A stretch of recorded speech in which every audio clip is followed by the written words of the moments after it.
and communities, and also gives a framework for the answers and visual graphics where you can see the results in terms of scoring. Now, that's the tool on the one hand, but of course there's the practice on the other hand, which comes with its question and challenge. We have developed an e-learning module in partnership with YECA, which actually guides you through the tool and gives you some additional information. There is also a community of practice on the platform Slack. If you're not on the community of practice yet, send us a request for invitation. And lastly, we're also developing a variation of the tools to fit other institutional contexts like donor secretariat and development. But of course, there's nothing like listening to those who've already gone through the process and are in the best position to share lessons learned and recommendations. And this is the possibility we'd like to give you today. So both to our speakers, we don't want their lessons learned to remain on the CHS Alliance hard drive and staff mind. We actually want this to be listened to by all our members and beyond. And of course, we also want to give you, with our audience, an opportunity to ask questions. So thanks again to speaker for joining, and I will call now to them. And I will start with the first set of questions, which is around the preparation of the self-assessment. There is, of course, a number of key elements to take into account. I would like to share our speakers. I would like to ask our speakers to share with us what they thought was the most important for them in this phase, and that they would strongly advise to take into account. Can I start with Uwe? Uwe, can you tell us more about what the preparation phase involves for such a large organization as CARE International, which counts 14 national members involved altogether in 95 countries? What were some of the key steps? Yeah, thanks, Genevieve. Well, you said it already. What's the main challenge is, you know, being a big organization with different members and working in many different countries. We have actually humanitarian operations about 45 countries, so that cuts that challenge in kind of half. But the main challenge really is to be, you know, to make sure that this assessment represents the reality of the wider care and not just of a few responses, few humanitarian programs, or a few members. Now, we cannot necessarily solve that challenge within one self-assessment, which is a snapshot. But we need to make sure that that is an ongoing process, and that little by little the evidence and the lessons and, you know, the lessons come from the different parts of the organizations and are incorporated in an analysis that is being obviously, you know, that needs to be repeated on a regular basis and cannot just be done in one self-assessment. So the challenge is also then to manage this ongoing process as a learning process that has regular kind of how you say, you know, that we have a regular cross-cutting analysis, but understand that this is an ongoing process, and therefore things change over time. So, for this particular self-assessment, we are in the process right now, and I will, I think, share a little bit more how that actually has been organized. But it's a process that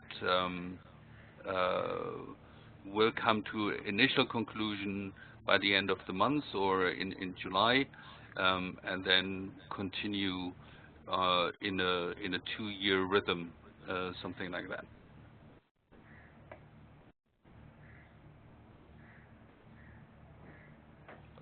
Thank you, Uwe. Genevieve.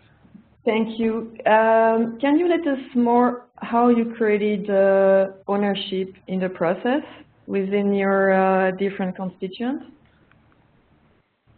Yeah, absolutely. We have in CARE a group, basically the humanitarian directors of the CARE members, and a few other senior managers who coordinate CARE's humanitarian work at a more strategic level. That's the group that is owning the process, not only of the self-assessment, but also alignment of CARE's internal policies, protocols, and procedures with the core humanitarian standard commitments. That is the group that then commissioned the initial assessment, which we call a meta-analysis, because we used existing documentation, evaluations, after-action reviews, etc. This smaller group who looked at the meta-analysis then provided information back to the humanitarian leadership in CARE with critical information gaps, specific lines of inquiry that we are now pursuing, and also, established a practical way forward to align and comply also with CHS Alliance expectations for the self-assessment, for instance, in terms of the size of the sample for this particular self-assessment, so the locations, and obviously also the level of effort and investment that goes into that. So we have the full humanitarian leadership of CARE members on board, but we use a smaller group of people to steer the process. That's very important, so that the findings and also the learning agenda that will come out is actually one that is bought in and supported by the humanitarian leadership of the whole organization, and not just a small group of coordinators or managers. Thank you, Uwe. Yeah. Thanks a lot.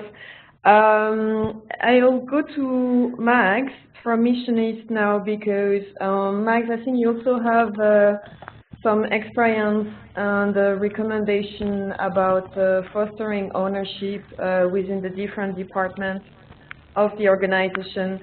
And also it would be interesting to hear from you, as Mission East was the first organization to complete the CHS self-assessment back in 2016 already, why it was so important for you at the time.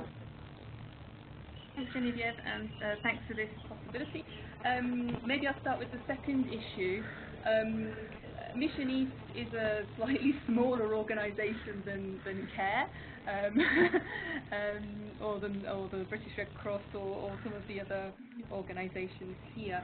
As a smaller organisation, we're active in 7 countries, but often we have to place a large emphasis on our quality and accountability in order to be a valid player in the game in these days. And we were one of the first members of People in Aid, so if you like, an early adopter of quality standards in that area.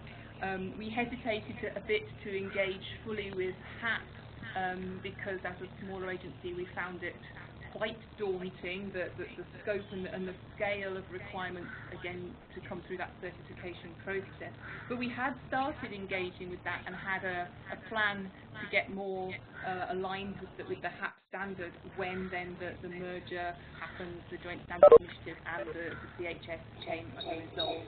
So we didn't want to lose that momentum that we've generated. We wanted to be aligned with an external standard sector. And so we put getting certification against CHS actually in our strategic plan. So that ensured that we had, if you like, the drive. Can you hear me? There's a lot of background noise and some echo. I just muted a few people because I think that's people with external mic. Sorry about that. Thank you. No worries. I'll just carry on and hope that most people caught the bones of that. But having a reference to trying to become CHS certified in our strategic plan already for the period 2015-2020 helped us carve out the resources and the attention to that at the highest level within our organisation. We also take the process quite seriously, as Uwe mentioned, in terms of the use of it as a learning process, not just in terms of getting a kite mark, but we're trying to use the whole process of aligning ourselves with the CHS to drive our internal learning and growth as an organisation, and in a way that influenced then the amount of investment and the degree of seriousness with which we took it. So we may have had a slightly larger or deeper process than some other organisations which feel that they maybe are in a different place on their learning and want the certificate more than they feel that they need a structure for their own improvement. We also had an interdepartmental steering group which helped to drive and oversee the self-assessment process. And I think that's quite a key element, so that the self-assessment doesn't happen in isolation from other things going on in the organisation, and it wasn't just stuck in the humanitarian or the programme department. So our interdepartmental group was based at headquarters. It had our International Operations Director in there. It had a representative from HR in there. It had me in there as someone responsible for overarching policy and quality and strategy. It also had some of our program managers, and it had someone who engages more in donor liaison and communications. So there was quite a broad selection of people sitting in the room. The amount of time they actually then dedicated to the process in between those steering committee meetings varied very much.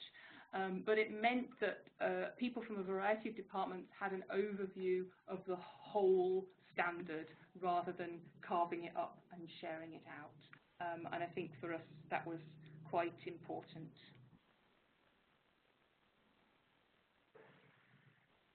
Thank you, Mags. Thanks a lot. May I move to Robert? Robert, I know that the self-assessment for you was also part of a broader accountability approach from the British Red Cross perspective, and that you took special care, as everyone else, to make the process as useful as possible or as meaningful as possible. Can you tell us more about the approach you took?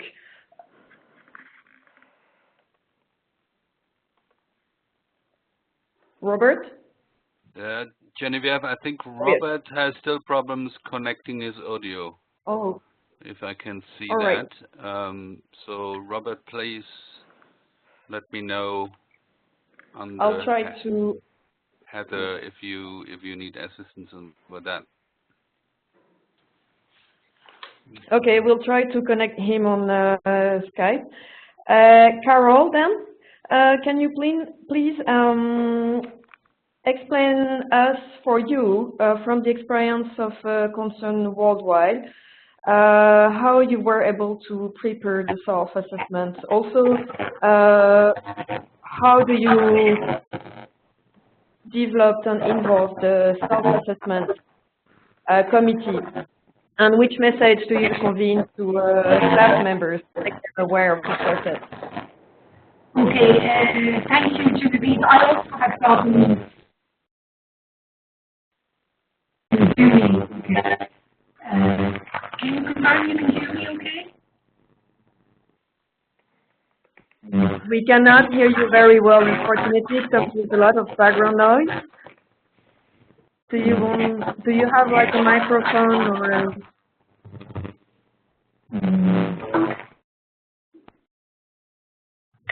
can you use another? That's a lot better, better. Okay, good. All right, great. Okay, yes, sorry, I also had problems with the audio, but now it's resolved. Okay, again with concern, I think I heard a little bit of Mag's presentation. So we took a similar approach. First of all, we managed to get our SMT on board. So we had a slot at the SMT meeting so we could present to the SMT, and the SMT then agreed to establishing a steering committee also. And again, for us, we looked at ensuring that it was well represented across the organisation. So again, we also had finance, compliance, HR, someone from our strategy unit. Our director of communications was on the group as the representative of SMT. So again, it was her responsibility to keep SMT updated on the process. And we had the protection advisor, we also represented our emergency unit, and then myself from the International Programs Directorate. So we had a terms of reference, and we had a rollout strategy or a plan for carrying out the self-assessment. And then that was really taken forward more so by myself and the protection advisor, with representatives from the field. Again, our approach was very much that we have been previously, we are HAP certified, so we really wanted to build on accountability in the organisation, and really felt it was a lot around good programming, as opposed to be seen as a separate project. So when we looked at it, what we did was we looked at our what we have in the organisation that really we could relate back to the CHS. And again, when we selected our members for the steering committee, you know, we kind of selected someone that could be responsible for a particular commitment or directly related to a particular commitment. So then when we looked at, I think the slide is put up there, you look at all the policies or processes we have in place, and so much of it, you know, is linked back to a specific commitment, and again linked back to good programming. So we felt it wasn't going to be an add-on or something extra. It was all really about integrating it into existing, again, policies and systems and processes. So our approach then, we reviewed the assessment tool, and we again adapted it to suit ourselves, because what we decided was that we would actually get each of our countries, we're in operation in about 26 countries, so we were hoping that each country would actually carry out the self-assessment, and then we would compile the organisation one using a number of those. So again, we did a lot of training and using the CHS Alliance, and some of those trainings were specifically adapted around the tools that we had developed, and we had some of those at head office level and some of them one out in Nairobi level. Yeah, so really, I think for us, well, the main message is, yes, that we didn't want to see it as something separate, that it's really about integrating it into our existing activities.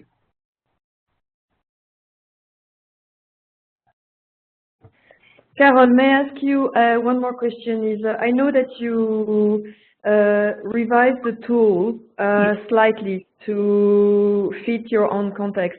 Can you tell us more about that?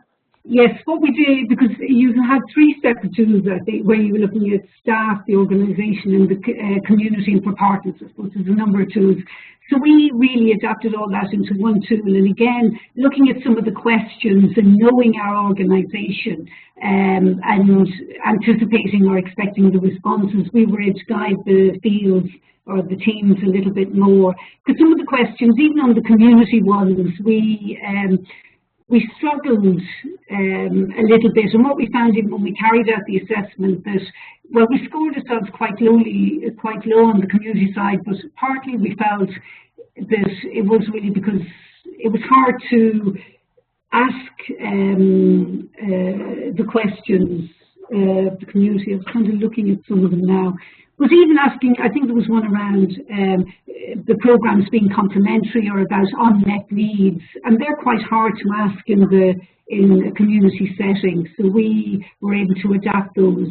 And also what we did was we have taken it further, that we've developed a specific tool that we can roll out in all our country programs using our DDG devices. So it can be incorporated into all the annual surveys, baselines bit, but also inlines or evaluations.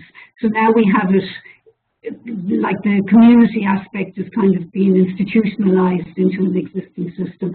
So we won't have to go and separately ask this information at any stage. It will be there for all our country programs. So we're starting testing, currently the tool is being tested in Somalia, and based on the feedback from that, we'll adapt it slightly and then start rolling it out further afield. So again, the information will be, I suppose, automatically generated.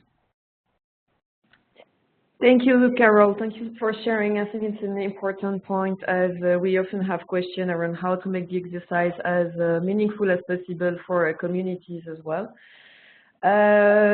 Robert, sorry about muting you previously. Are you with us now? Can you speak? Robert? We can't hear you. I don't know what to do. Can you hear me now? Yeah, we can hear you well. Oh, great. Thank you. Great to have you. We really hope to hear from you too. First, can I go back to the preparation a little bit? So how did you ensure, I know that it was important for you to link up with the broader accountability approach of from a Red Cross perspective. Can you explain us more about that, how you did it? I think probably also just a few words on the challenge we face more broadly. So the British Red Cross is actually does 2/3 of its funding is in the UK and 1/3 is international. So actually we wanted to apply the CHS across the whole organisation rather than just the international work, and that created a whole series of extra complexity. Also, in the way that we work internationally, we work through national societies in other countries, but they are completely autonomous, independent entities. So we can't enforce any particular approach. So in terms of how we approached it, very similar to other speakers, we established a cross-organisational steering group to hold the sort of accountability and CHS agenda, and that included representations from our governance team, but also from the UK side, because we were keen to ensure that as we looked at to use a CHS lens, that it was also applicable on the UK side. A core principle we put in place, very similar to the other speakers, was that we're doing this for learning purposes, not for compliance. If all this is for tick boxing, there's no point. It has to be for a learning process that we will, over a period of time, improve our processes and improve our quality and accountability. I think the third thread, as well, as we thought about which programs to select internationally, they had to be of value to the countries in which we were going to do that assessment, again for a learning purpose rather than compliance. Thank you. Okay. Can you tell us more also?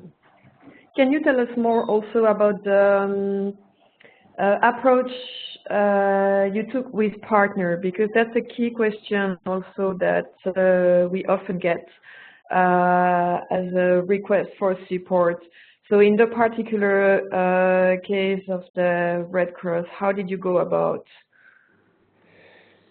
So we selected Nepal because we've done a significant earthquake recovery program there, and we basically looked at the work through a CHS lens, the way we presented it. So we did what's called a light review of the Nepal recovery program, with looking at through CHS perspective.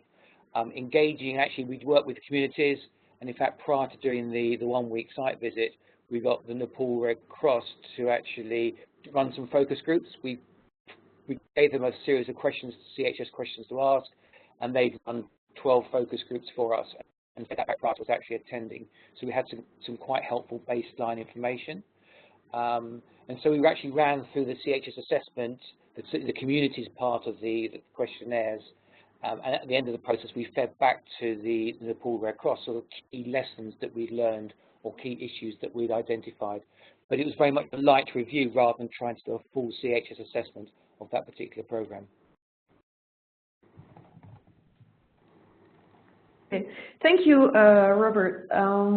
Yeah, I think it's really important to have the right approach to involve partners. So that's important learnings and recommendation here. Let's look a little bit at particular challenges that come with the process. Uwe, can I go back to you? Because one of the challenges we often hear also is how to balance data collection when you're dealing with a relatively large set of context and in a view of achieving a fairly representative scoring. How did you, or how are you dealing with the issue at CARE International, given the number of country organizations you are involved with?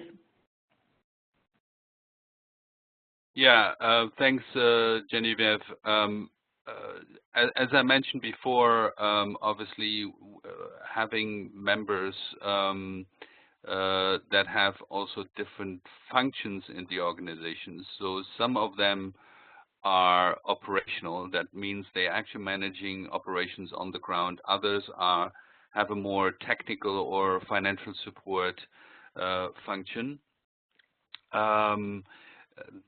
That means their influence and involvement in operations, as also defined by the CHS indicators for key action, can be quite different, and therefore we have to accept and consider that not every member will have the same level of contribution also to the performance and alignment of our humanitarian operations vis-a-vis the CHS commitments.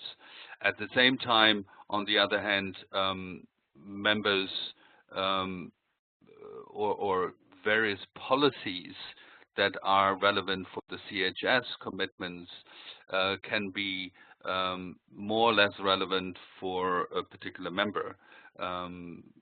Financial transparency, obviously, for instance, is one that goes throughout the organization, but when it comes now to having policies that directly relate how we ensure accountability to affected populations, that is more relevant, I would say, for the members who actually are responsible for the operational management.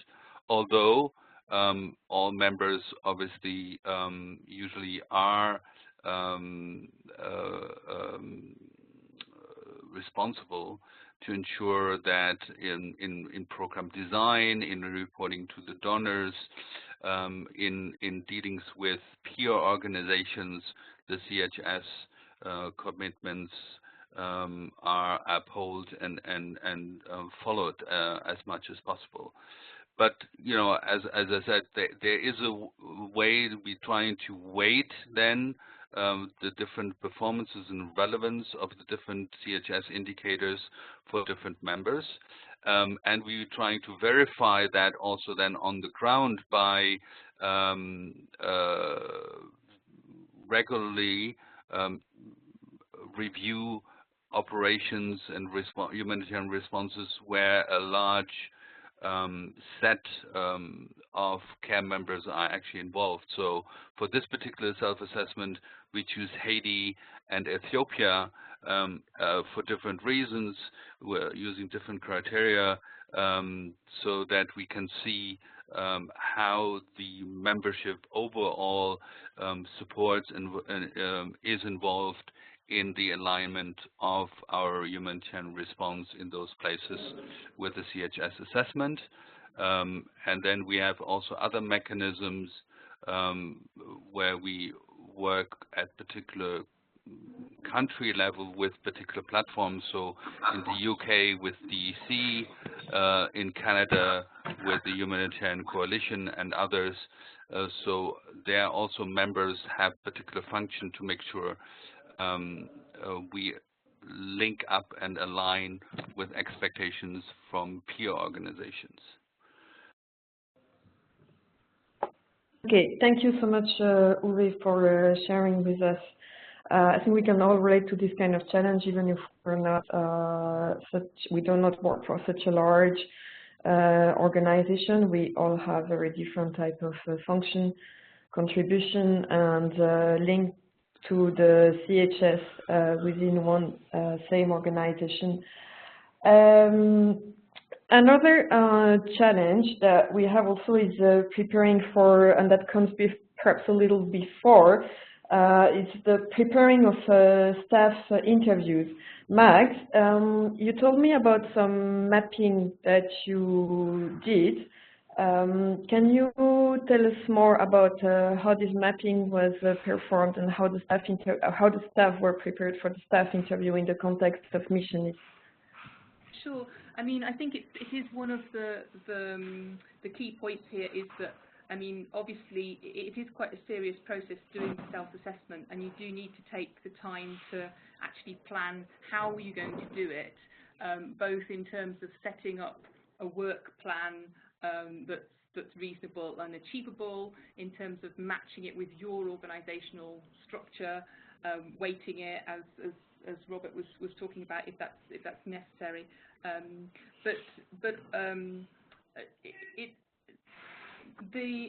Just also understanding how the process works or should work, we actually found that quite challenging. I'm hoping that's a bit clearer now from the e-training and things that weren't available when we went through it.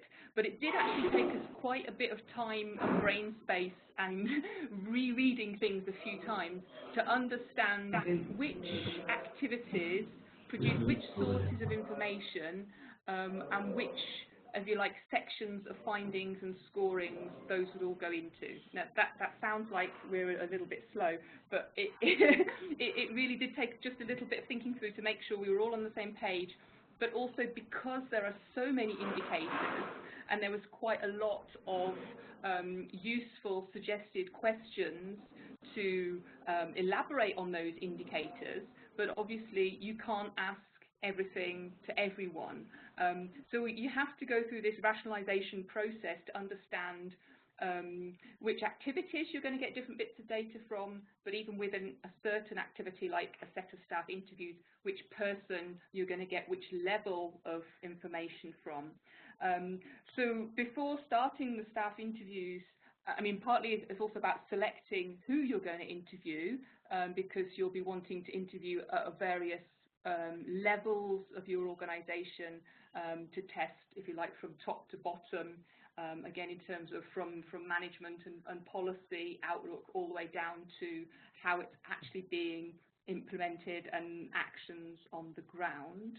So that's one, is the, if you like, the depth and range of staff that are relevant to your interview process. But then again, then basically I took the whole list of suggested staff questions and highlighted in a lovely rainbow mapping who I was going to ask which questions. So which particular questions against indicators were relevant to field officer level, community mobiliser, who I was doing some Skype interviews for because part of our field sampling we also in a way did at a distance over Skype for those staff interviews, all the way up the chain to the senior management team. obviously some questions you're asking at multiple levels, but there was quite a lot of mapping and plotting to fit within a maximum 90-minute interview for each staff member, which was both giving you useful data, inspiring them and pushing them a little bit, and not turning them off the whole thing completely. So there was quite a balance there. But then having that mapping was then also useful when we came to discuss improvements and, if you like, later in the process, because you've already done quite a lot of work against the CHS indicators about who might be then responsible for what or influence what at which level. And that's not always obvious just from taking your organogram. Thanks so much, Mags. I think that's there's some precious advice here, and we certainly could work with you more into the next version of the self-assessment tools if we want to give, in order to give more guidance to our members. Robert, there's another challenge here, that's the scoring. I know you found a way to overcome that challenge. Can you tell us more about it? Yes, certainly. So in the end, we felt that the simplistic 1, 2, 3, 4 wasn't that helpful, because the difference between a 1, a 2 and a 3 is quite substantive. And so for our own internal scoring purposes, we introduced a 0.5, so 1, 1.5, 2, 2.5. So 2.5 was 2 on the way to 3, and that was far more helpful in us getting a sense of where we were overall against the various CHS criteria. It also helped us be realistic, but actually in some contexts we probably will never achieve a 3 because of the way that we work. So it helped us just to think that through. Thanks. Thanks a lot, Robert. That might be an inspiration for those who felt that there might be too many 2s or too many 3s in some case, but especially too many 2s in their scoring. The last question before we move to our audience, I would like to ask every one of you is what benefits did the self-assessment represent for your organization on the road towards quality and accountability? Can I ask perhaps Carol first? Okay, so I think because of our approach, the fact that all the offices, all the country offices carried out the self-assessment, I think that helped us so people understood what the CHS was about, but also when it came to developing the improvement plan, they actually had ownership of that plan because it was about what was happening at their country program level, and it wasn't a headquarters driven plan. So I think now I have to say, you know, with the self-assessments, they are of different levels and different standards, but however, at least each field team has gone through that process. But it also helped us to identify recurring issues, and again, you know, looking at the improvement plan, in a lot of places it came up about where we had feedback to the communities, that we had a lot of tools in place, but we still had a problem with closing that loop on the feedback. So while at times we could be seen as being quite extractive, and we certainly consult with communities, but it's going back and feeding back the outcome of those discussions. So that came up in a lot of places, that we weren't really doing that. We weren't closing that loop as such. Also around the CRM, that we found, again, it wasn't consistent in all countries, that there was a basic CRM in place, but again, the feedback on the complaints, again, varied from place to place. So we found that when we looked at the plans from the countries, because everybody had to submit the plan at the year-end reporting, that was another thing that we actually included the self-assessments and the improvement plans had to come in with the annual reports last year. So when we were able to review those, we really could see certain commitments that we had to work on right across the organisation. So again, I think that would be quite good for developing learning out of those improvement plans, and as we progress with them, I think it'll be, I think it was quite a good approach, I think, for us to really get the CHS rolled out.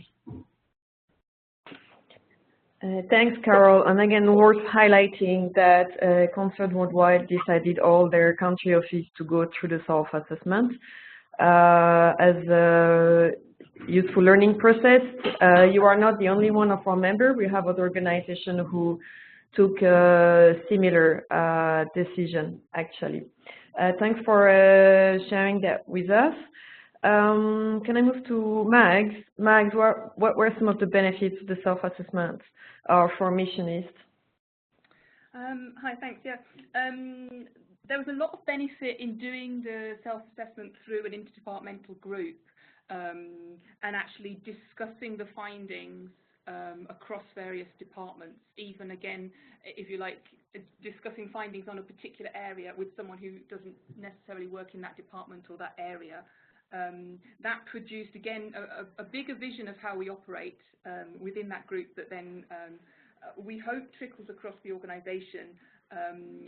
Although in terms of if we did it next time or when we do it next time, I would, if you like, deliberately recommend that the cross-departmental group has a different composition to, if you like, replicate that process of wider awareness and buy-in across the organisation.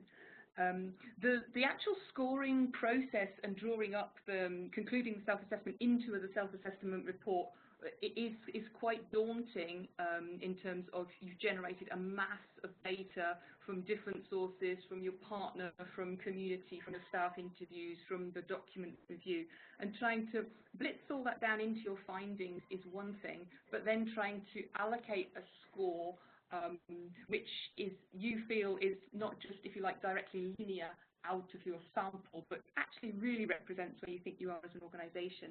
That process of allocating those scores, again, we did entirely as an interdepartmental group. So the findings were drafted into a report in advance, but then discussing and validating those findings was done indicator by indicator with the group, and then scoring them at the same time. That took us 3 days, but not full time. So we probably, and a lot of biscuits along the way. So we probably had 3 half-day meetings to get through that process in a, we hoped was going to be a slow period in early August. But it was worth it for us because of this spread of information and vision across the organisation, but also because we took that discussion quite deep and quite slow, we generated at the same time the ammunition for our improvement plan. So although there wasn't the space for it on the format, as we discussed each indicator and agreed our findings on it and then allocated our score, we also immediately discussed what improvement measures we might need under there, and we sort of noted them in a different font on the report. And then we carried on. And then we obviously cleaned out all the forward-looking improvement stuff before we sent the formalised report into the Alliance. But it meant that we had the ammunition without having to, if you like, revisit each point again. We were already automatically generating our improvement plan. The other point I would make in terms of benefit of the self-assessment is that, I mean, it is, maybe it's self-obvious, but it is good preparation for then an audit, whether that's a verification audit or the certification audit. We rolled quite rapidly from submitting our self-assessment report into committing to the certification process, which we're still in at the moment, in the sense that we've had the audit process and we're waiting for the report. But having a very solid self-assessment was a very good basis for the audit within a relatively short period. And obviously in terms of the awareness raising that we generated in the organisation. But even just simple things like having a solid mapping of our core documents.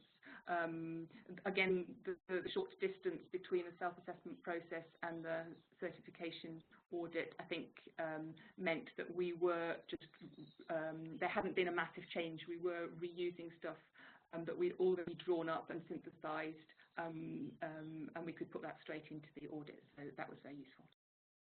Thank you, Max, and thank you for letting us know how long it took you to score, and that was also time well invested for the later on the improvement plan. Uwe, do you wish to go ahead and let us know about the benefits for your from CARE International point of view? Yeah, thanks. Well, I should say that CARE has a humanitarian accountability framework since 2007, and 2010 that framework was then also fully aligned with the hub. So although we haven't gone through certification or verification under hub, given the complexity of a confederation like CARE, we have done along the last 10 years basically a lot of work on making sure that our processes and policies are aligned with our accountability framework. But the CHS, gave us the opportunity and the legitimacy and the motivation to really look at how well we actually kind of organized to make sure that the organization as a whole is aligned with the CHS commitments, both in terms of policies and organizational responsibilities, as well as the action on the ground. Using the CHS self-assessment as an opportunity to really then focus also the attention of the CARE leadership on a few critical gaps as well as strengths, where we think we have to improve on the one hand, but also on the other hand where we can show leadership. So on the leadership side, I think it's one of the strengths of CARE that we can really focus some of our work on specifically on gender issues in humanitarian programs, and I think there is also an opportunity to see how we can test and make sure that the CHS assessment process is specifically looked at that. But we obviously also see quite a diversity in application of some of the commitments and requirements throughout the organization. And the CHS self-assessment helps us to find where is good practice around some of those commitments, and then make sure that those get highlighted. And we have already started, although this assessment has not finished, is not completed, to organize some of our colleagues into smaller groups to look at specific challenges in the way how we can implement the commitments, for instance, in settings where we do more remote monitoring, where we have difficulties of access, like in Syria or Somalia or in other places, or also, look at what others have mentioned already, how we promote CHS commitments and standards in partnership with our organizations. And last but not least, just to finish, this has then led now also to a revision of our humanitarian accountability framework, and all the tools and mechanisms that go with it, so that it is explicitly aligned with the CHS, although it was already certainly aligned implicitly, but we have it. We want to make it more explicit now. Thanks a lot, Uwe. Lessons learned is the self-assessment leading to lessons learned, is identifying good practice. I think is a really also key point. Robert, finally, from the British Red Cross perspective, what were some of the highlights? So I think what it allowed us to do in the broader Red Cross movement with other national societies and the IFRC and the ICRC is raise a level of credibility. So we're now having some very interesting conversations with national societies and with the IFRC in Geneva about potentially how do we use the CHS assessment mechanism more broadly within the Red Cross movement. So that was good. It had raised some interesting questions within our UK teams about actually what did quality mean in the UK work we did. It really helped us to identify mechanisms for engaging with partners more effectively and into the future as part of our improvement plan. I like Magda's comment about a solid assessment. I think it has to be solid and also really honest. You know, if you score a 1, you score a 1, you don't try and make it a 2. And that then raises some interesting questions as part of the cross-organisational group and then potentially with senior management as to why you're scoring that way. And the final one is we recognise we needed to create sort of a whole series of mini case studies, sort of one-pagers on how we've actually been showing and demonstrating elements of the CHS, so we could share those more broadly across the organisation. Thank you. Okay, thanks a lot. So the self-assessment was the way to share your commitments toward the CHS across the organization. I know we are going toward the end of the webinar. We hope to have more time for questions, but we have 2 questions that we've got from the audience.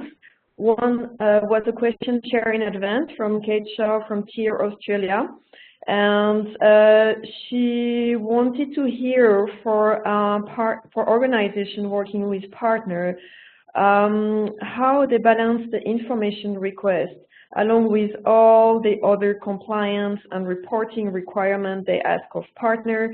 So is there any tips that can be given to her? Perhaps I'll ask this one to Robert. So that links, I think, into the way you approach partners. So first thing we've done, we've created a CHS position paper, which establishes what we understand by CHS and how we intend to apply it across the organisation. And we've identified sort of 3 ways of engaging with partners. One is simply awareness raising, expressing to them and describing what it means.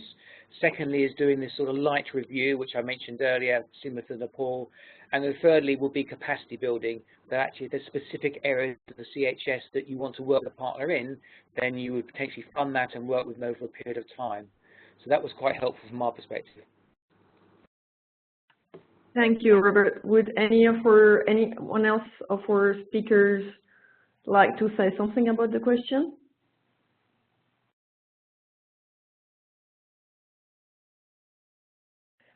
Okay, otherwise we have another question.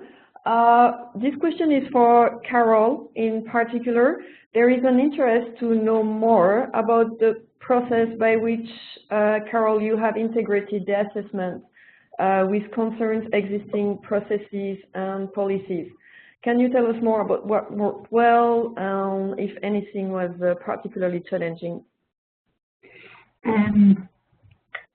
Well, I think this was, I hope you can hear me okay. I seem to be having, can you hear me okay? Yes. Yes, yeah, yes. Sorry, it's just having some problems.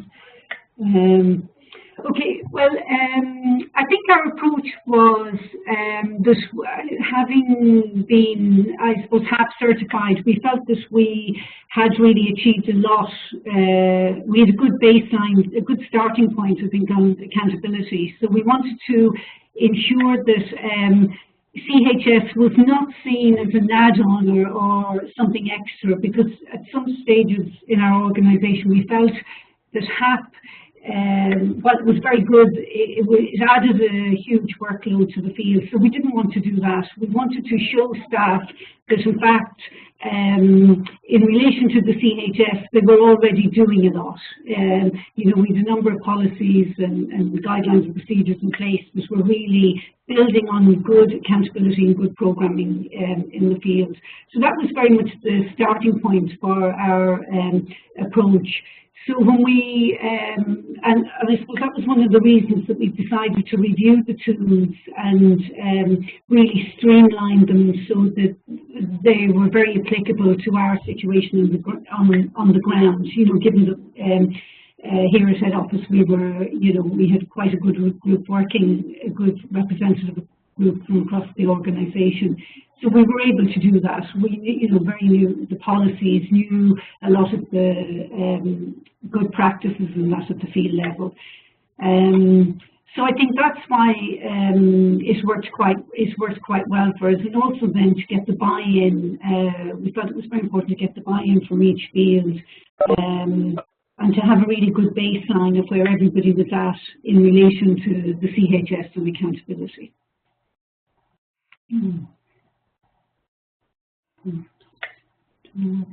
Thanks a lot, Carol. We have another question meanwhile. The question is, how is it possible to convince the organization that the self-assessment should be done across the organization and not to specific projects only? If I'm understanding the question well, I hope. Any one of our speakers would like to answer? Max, perhaps? I can try and answer that. I think if I understand the question here, it's a question of how you get organisational buy-in, because it's a big process and it might be easy to do a CHS type assessment against one specific project, but scaling it up to look at how the organisation operates as a whole is more difficult.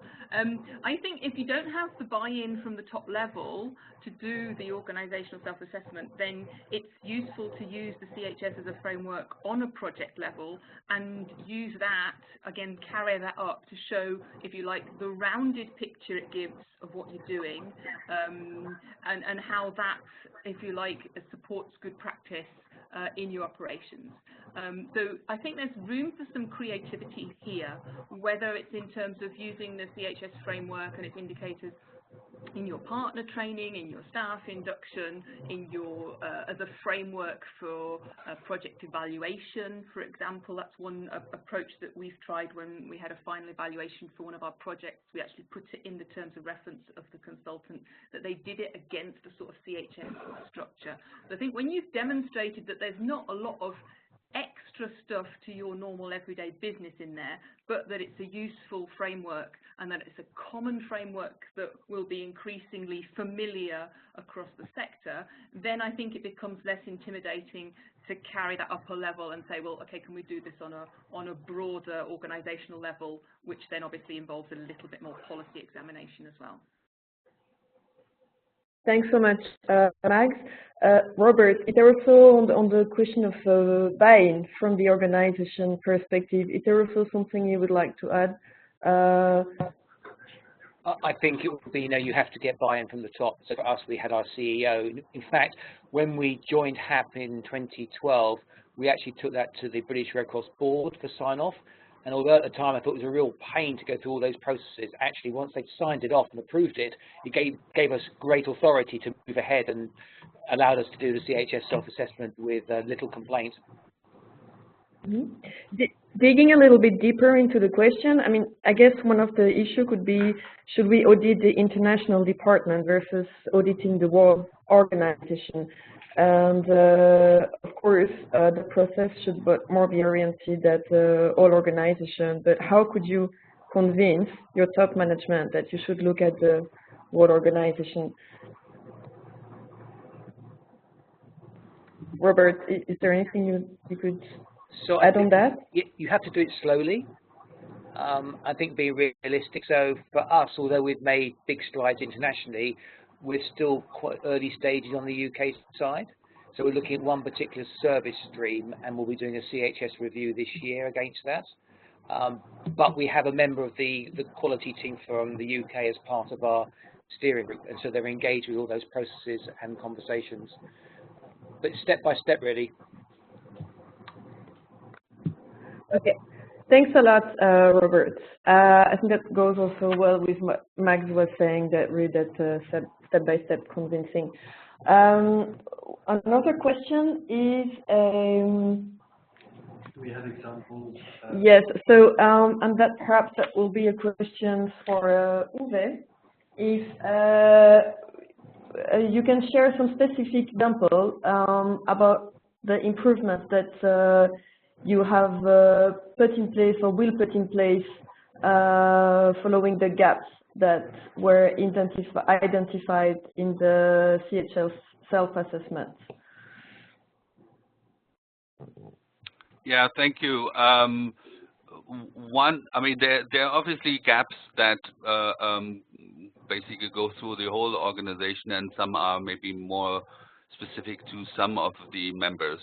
So one critical area that we know we have to improve throughout the organization and really think about how we align with the CHS commitments is about financial transparency.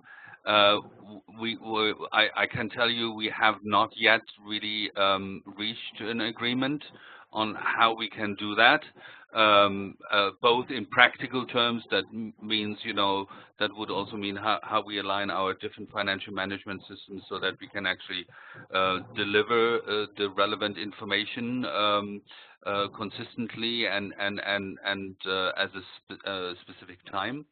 But also, you know, there are some different policy issues and maybe willingness also, you know, let's be honest about that, by different members to actually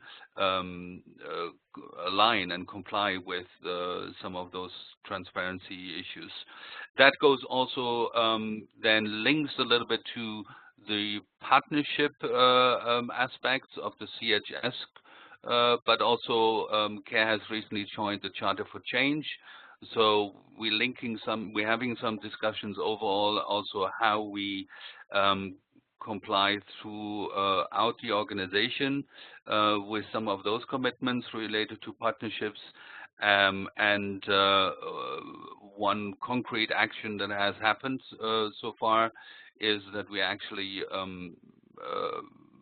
put some resources into that now, in looking into how we manage, how we organize, how we developed our relationships with different organizations, whether that is true partnerships, as we might say, or, you know, what other types of relationships we should have and how they should be and can be aligned with the CHS Alliance. Yeah, that's some concrete examples that go throughout the whole organizations. There are other more specific to some members. Some members need to align a little bit stronger with some of the sexual and exploitation abuse policies we have. Make sure there is internal accountability around that within particular members. And throughout all levels, and you know, as I said, there are some good examples as well that we have a strong focus on gender sensitivity in our programming, but that doesn't mean that necessarily all the programs are actually fully aligned with our internal requirements and about gender sensitivity. So we have some specific recommendations to specific members or specific programs as one of the examples where we have quite a diversity also in the way how some of those commitments are actually implemented. Thank you, Uwe. May I ask also perhaps Carol to share one particular action that went on your improvement plan, especially that you ask all your country offices to go through the self-assessment? Yes, well, maybe I share around a particular around commitment number 5, which is around the complaints response mechanism. Again, this is something that we would have thought previously that was quite institutionalized within the organization. But again, we found that the practice in some cases was quite weak. So again, it was what came out of that, really our commitment or our plan is to strengthen the effectiveness of the CRM systems. And again, we have very clear organization guidelines, and we thought of that we could actually share some lessons, because again, from doing the self-assessment in all countries, we found that some countries had very strong systems in place and it was very effective, and that we could document and share that learning across to support the fields that needed to help strengthen that. And what we found was really that we need to strengthen the dissemination too. We have a program participant protection policy, and again, we need to roll that out or strengthen that at community level so people are aware of that. So that's really around the behaviour, the acceptable behaviour of your staff. So that was one, especially around commitment number 5. We felt we had quite a few actions. Thank you so much. Okay. Yeah. Thank you so much, Carol. That's also, the self-assessment is a way to identify good practice and pilot project to replicate within the organization. I'm aware we are already beyond time, so I would like to give the floor to my colleague Adrien, who will make a very brief presentation on where we are now with our dashboard system.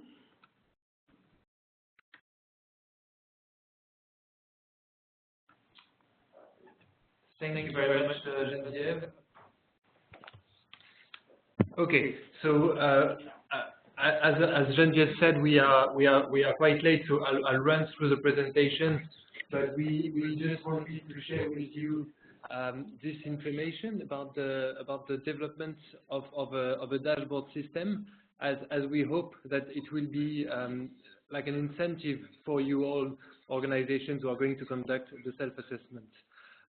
The dashboard system, very quickly again, that we're building, it has a twofold purpose. One is for our organization members, and one is for the CHS Alliance as such. For our members, the dashboard will basically facilitate the process of analyzing your results, because you will have great visuals. You will have that will allow you to pinpoint weaker areas, to prioritize, to analyze the conclusions of your self-assessments. It will allow you to progress, to trace your progress over time after you complete more than 2 self-assessments. And most interestingly, it will allow all members to benchmark themselves against the rest of the member organizations. The rest of the member organizations or smaller group that can be defined by the size of the organization, the size of the budget, the geographic location, etc., etc. So that's for the interest for member organization. And for the CHS Alliance, this system will allow us to do something to develop collective analysis of the performance, but at the collective level of our membership. So we will compile all the results, and then we can measure the progress of our membership over time. We can analyze the strengths and the weaknesses of our membership as a whole, again at the collective level. And this, of course, will allow us to do a lot of advocacy at the collective level with the donors, with the humanitarian community, as we do now, but with more documented. How it works, very quickly, as all organizations have to, full member organizations have to conduct a self-assessment. They will submit it to us. We have this discussion between you and us. We validate the results. What we will do now is that we enter the results into a database that we're building. The database feeds into the Tableau software, and the Tableau software will produce those dashboards. Some individual dashboards will be shared with you organizations individually with your personal results and all the graphs, and we will also have available publicly some dashboards for the collective performance of our membership. We thought it was important to also underline here that of course all the results remain confidential, and that the system will not allow members to look at individual results from other members.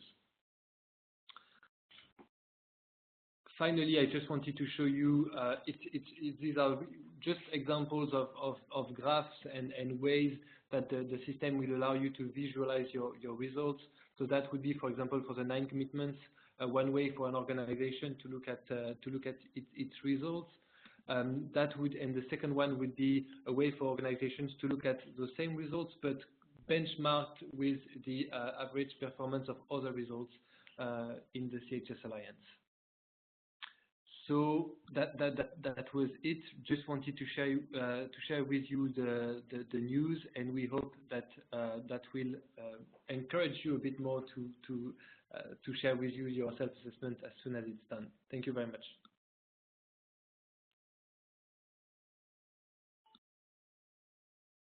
Okay. Thank you everybody for participating in this webinar, and thanks for your patience as we are a little over time. One more thanks to our speakers who have been willing to spend some time in the preparation and today in this webinar to share some of the key lessons and recommendations and experience going through the self-assessment, and we hope that it helped making the process a little bit easier for those who are still in the preparation or planning stage of the self-assessment. Thank you to everyone, and if you have some questions post-webinar, please don't hesitate to share them with us either through Slack or email. We'll be more than happy to respond to you. Thank you again, and a very good continuation to everybody. Thank you.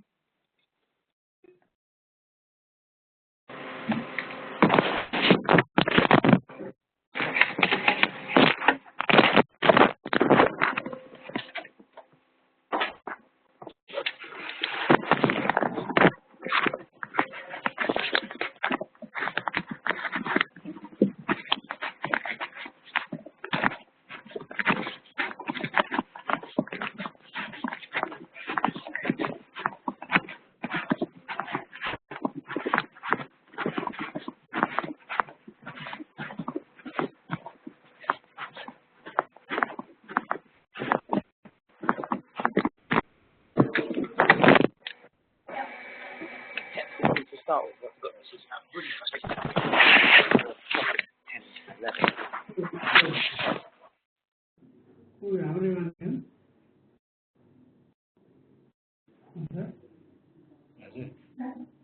10, 11.